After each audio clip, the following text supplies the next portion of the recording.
Back to Africa 2025, je te raconte mon expérience, j'y étais. Alors, j'ai d'abord pris le temps de bien préparer ce que j'allais porter durant ce week-end.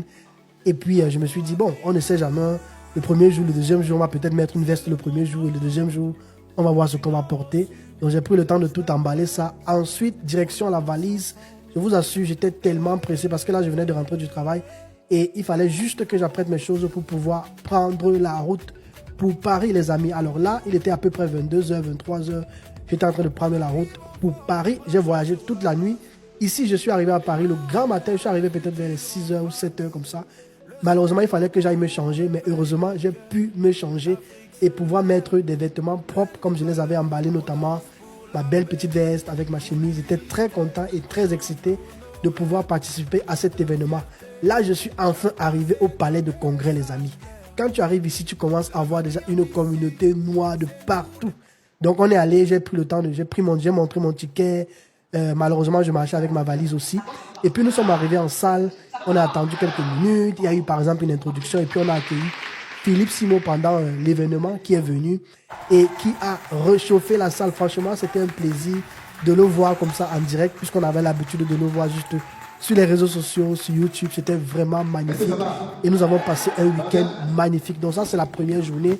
Il y a eu plusieurs intervenants, parmi lesquels Bertin Thiofo, d'ailleurs, son mentor, qui est passé et qui nous a parlé de tout ce qui est industrie, agricole, au niveau du continent africain. Ça a été vraiment magnifique. On a beaucoup appris.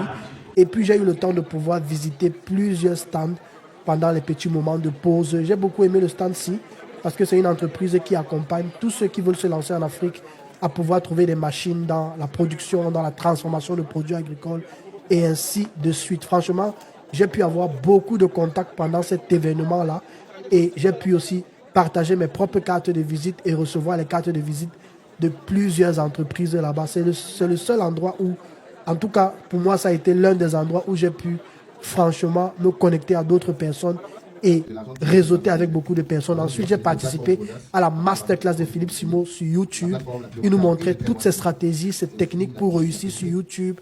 Vous voyez un peu. Et franchement, ça m'a permis de voir encore la création de contenu sous un nouveau angle.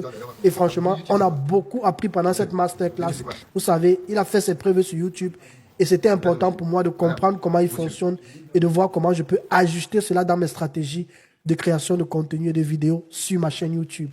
On a fait la masterclass, elle était magnifique. Ensuite, nous avons pris des photos avec Philippe Simo, le grand valet d'agriculteurs modernes. Et nous avons terminé avec cette sortie au restaurant, avec d'autres entrepreneurs. Franchement, j'ai vraiment réseauté et c'était mon objectif pendant cette conférence.